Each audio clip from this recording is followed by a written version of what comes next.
Assalamualaikum, kami dari kelompok 9 ingin mempresentasikan PPT dengan judul Pengajuan Cuti Akademik di Universitas Trunojoyo, Madura.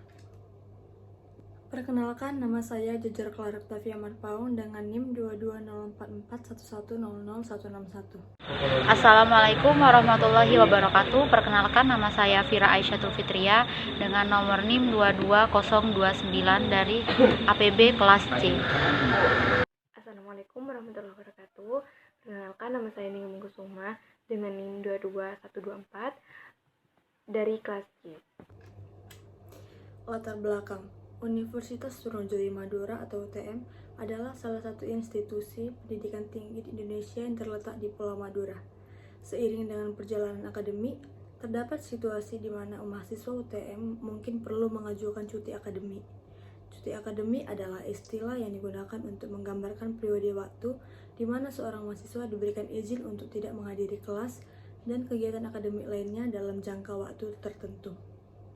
Pengajuan cuti akademik dapat dilakukan karena berbagai alasan, seperti masalah kesehatan, kebutuhan pribadi, kesempatan untuk berpartisipasi dalam program atau proyek di luar kampus, atau kondisi pribadi yang mempengaruhi kemampuan mahasiswa untuk berfokus pada studinya. Selanjutnya, kebijakan dan syarat pengajuan cuti. A. Kebijakan pengajuan cuti akademik. UTM memiliki kebijakan yang mengatur proses pengajuan cuti akademik. Hal ini mencakup syarat-syarat yang harus dipenuhi oleh mahasiswa untuk memenuhi persyaratan pengajuan cuti. B. Persyaratan pengajuan cuti akademik. UTM menetapkan persyaratan tertentu yang harus dipenuhi oleh mahasiswa dalam pengajuan cuti akademik, seperti melampirkan surat keterangan medis yang valid atau surat permohonan yang berisi alasan dan periode cuti yang diminta. Oke, untuk yang selanjutnya, di sini saya akan membacakan proses pengajuan cuti. Yang pertama itu mengisi formulir pengajuan. Jadi mahasiswa perlu mengisi formulir dengan pengajuan cuti yang disediakan oleh universitas. Formulir berisi informasi pribadi, alasan cuti, periode cuti yang diminta, dan dokumen pendukung yang diperlukan. Yang kedua, verifikasi dokumen. Setelah formulir dikirimkan, pihak berwenang di UTM akan melakukan verifikasi terhadap dokumen yang diserahkan seperti surat keterangan medis. Yang ketiga, penilaian akademik. UTM akan melakukan penilaian terhadap pengajuan cuti secara akademik. Mereka akan melihat kemajuan studi mahasiswa yang mengajukan cuti termasuk prestasi akademik dan faktor lainnya. Yang keempat, keputusan dan persetujuan. Pihak berwenang di UTM akan memberikan keputusan terkait pengajuan cuti akademik.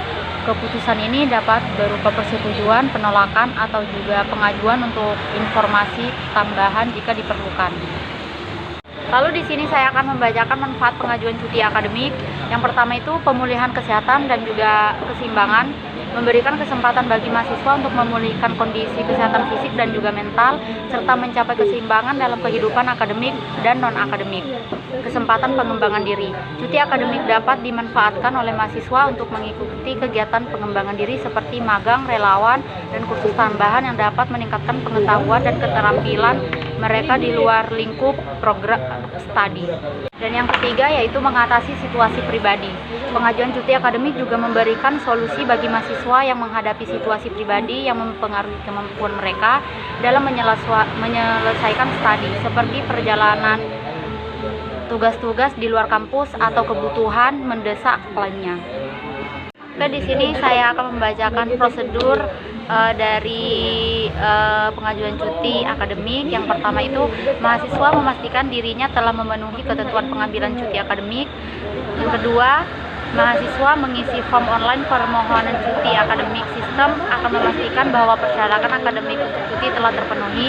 Yang ketiga, dosen pembimbing akademik memberikan persetujuan atas permohonan cuti akademik. Yang keempat, Kaprodi atau Kajur selanjutnya memberikan persetujuan atas permohonan cuti akademik.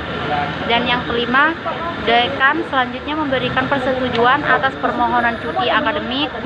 Lalu yang keenam, BAAK menerima permohonan cuti akademik. Setelah itu disetujui oleh Dekan, lalu diajukan ke PR1 untuk diminta tanda tangan persetujuan. Yang ketujuh, BAAK menetapkan status mahasiswa bersangkutan menjadi cuti. BAAK memberikan tembusan ke fakultas dan BAUK. Yang kesembilan, mahasiswa menerima surat izin cuti akademik dari BAAK. Kesimpulan, pengajuan cuti akademik di UTM melalui proses yang terstruktur dan jelas. Mahasiswa perlu mengisi formulir pengajuan dan melampirkan dokumen pendukung. Verifikasi dokumen dilakukan untuk memastikan keaslian dan keabsahan. Evaluasi kemajuan studi dilakukan untuk memastikan cuti tidak menghambat kemajuan akademik. Dan pertimbangan dampak dan konsekuensi juga menjadi faktor penting dalam pengambilan keputusan. Keputusan pengajuan cuti akademik dikomunikasikan melalui surat resmi atau email. Penting bagi mahasiswa untuk memahami kebijakan, mempersiapkan dokumen dengan baik, dan memanfaatkan dukungan yang ada di UTM. Dengan menjalani proses ini, mahasiswa dapat mengajukan cuti akademik dengan efektif dan memperoleh manfaat yang diharapkan. Terima kasih.